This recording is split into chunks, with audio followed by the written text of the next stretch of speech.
बेटा, शरद की गाड़ी दिखाई नहीं दे रही है।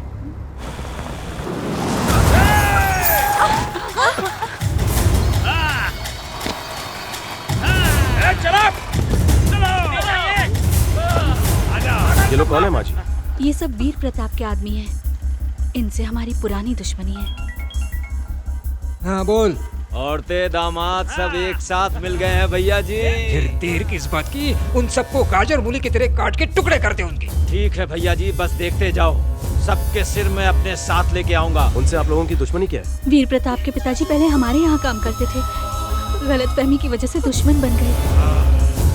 कुछ दिनों बाद वीर प्रताप के बड़े भैया के एक्सीडेंट में मौत हो गई। उसे लगा ये हमने करवाया, इसीलिए जान के पीछे पड़ा है और हमारे पूरे परिवार को खत्म करना चाहता है। अब समझ गए ना मैं क्या कह रही थी? देख लिया ना कितना खतरा है यहाँ पर इन सबको। प्लीज तुम भाग जाओ यहाँ से, हमें अपने हाथ पर छोड़ दो।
रुको।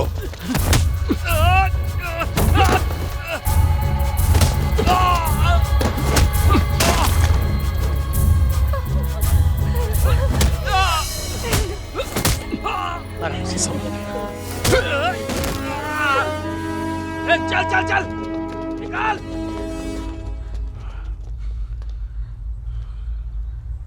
वीर प्रताप को फोन लगाइए, लगाइए।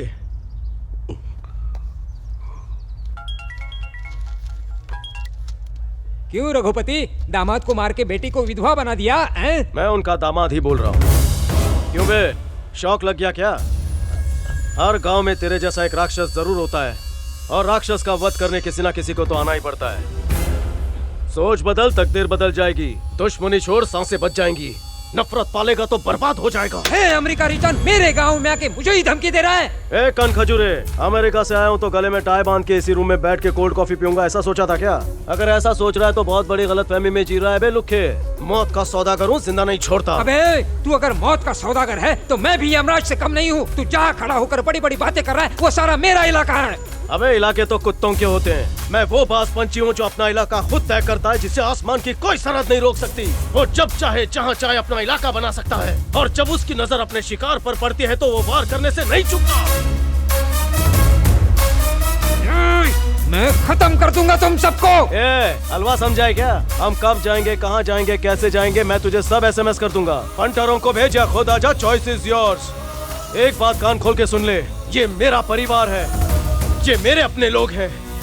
अब से इस परिवार की जिम्मेदारी मेरी है। गांठ बांध ले, इन्हें कुछ हुआ तो गंगा मैया की कसम काट के रख दूंगा। कृष्णा गोकुल आ चुका है पापियों का नाश करने के लिए।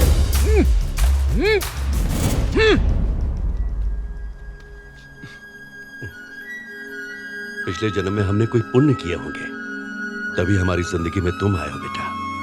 हमें तुम पर गर्व है। आओ बेटा।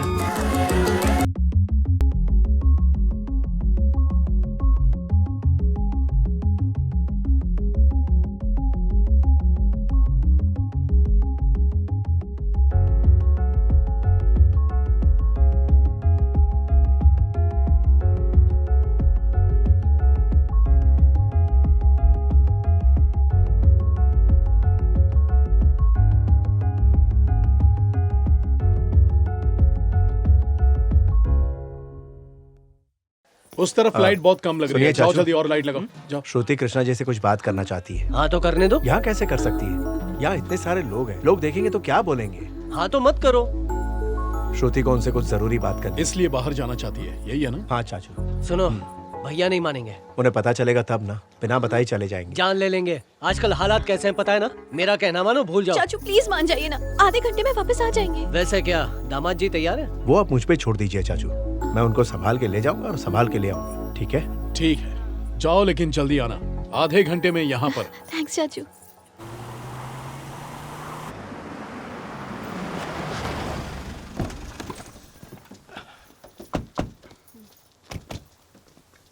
श्रुति, बात सुनो। कृष्णा जी से कोई ऐसी बात मत करना जिससे उनका दिल दुखे, समझ गई ना? जाओ।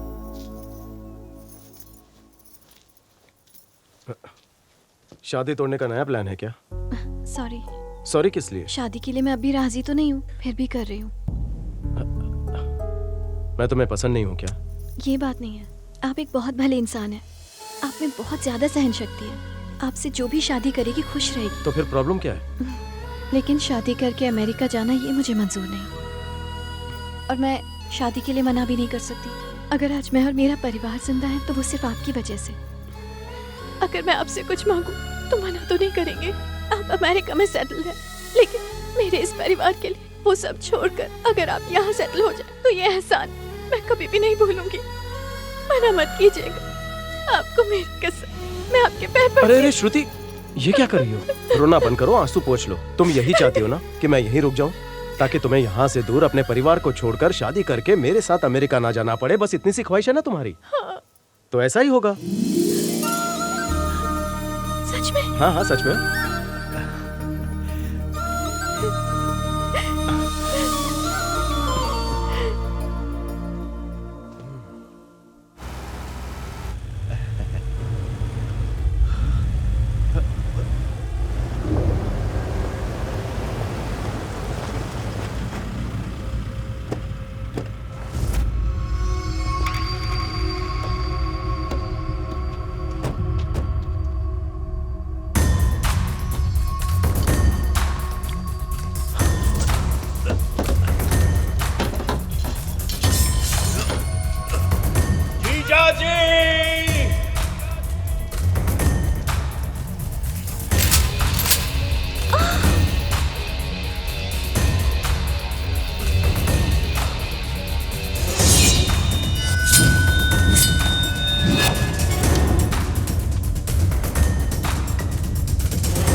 ओहो, तुम दोनों यहाँ हो?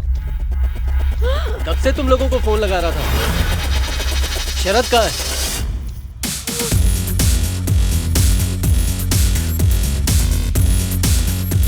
चाचू, भाग जाओ! इसने शरद को मारा है!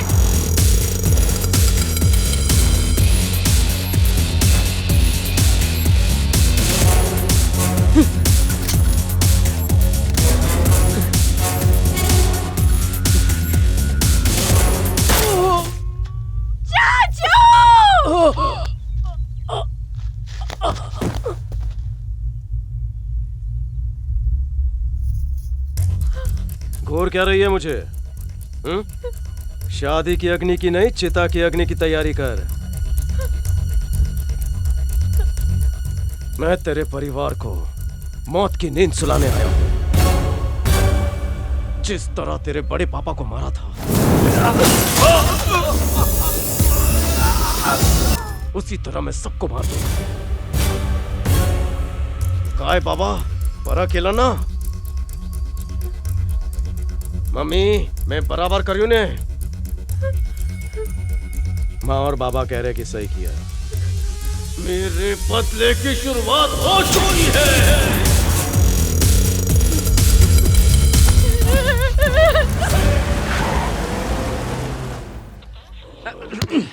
जीजा जी घर में जिनके लिए मेला लगा हुआ है वो लोग कहाँ हैं? अबे कौन लोग? अरे और कौन, फिरंगी और भांजी। चिल्लाना बंद कर। गजपति लाने अच्छा गए। भाग गई। मुझ गरीब आदमी के 50 लाख रुपए डुबोकर खुद रफू चक्कर हो गई। क्या किस्मत है। क्या बात है शकरी? अरे कुछ खास नहीं जीजा जी, भांजी फिरंगी के साथ भाग गई। नहीं ये बात नहीं है भैया। श्रुति दामाद जी से अकेले में कुछ बात करना चाहती थी, इसीलिए शरद ले गया है। उन्हें आने में कहीं देर न हो जाए, इसलिए उन्हें लाने के लिए गजपति को भेजा है। वो लोग बस आते ही होंगे भैया। तुम जानते थे उनकी जान को खतरा है, फिर भी उन्हें भेज दिया। हेलो सर, मैं सब इंस्पेक्टर रमेश बोल रहा हूँ। गांव के बाहर कुछ लाशें मिली हैं। मुझे शक है कि वो आपके लोग हो सकते हैं। आकर देख लीजिए सर। पता नहीं किस दरिंदे ने इन्हें मारकर यहाँ फेंक दिया। ये देखिए। चेहरा देखो।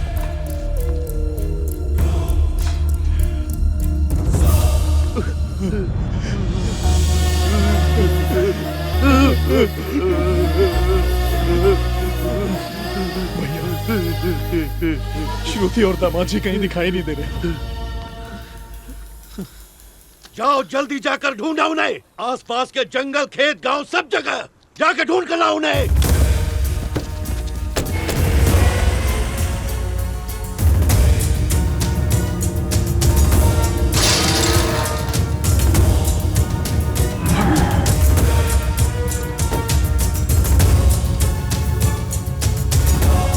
अरे अब क्या होगा, यमराज तो सीधा घर ही आ गया।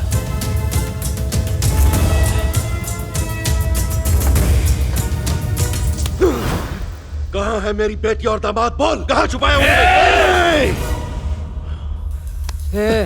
इतना कायर नहीं हूँ मैं। सीने पे वार करता हूँ, पीठ में खंजर भोंकना मेरी फितरत नहीं है। ये तो कोई दूसरा है जो तेरे परिवार का काम तमाम कर रहा है। अब तक तो वो तेरी बेटी और दामाद को दफना चुका है। मेरे जीते जी उनका बाल भी बांका नहीं हो सकता। अरे जीजू, ये क्या किया? घर आए शिकार को जिंदा क्यों छोड़ दिया? अगर चाहता ना तो उसका सर काट के बाहर टांग देता।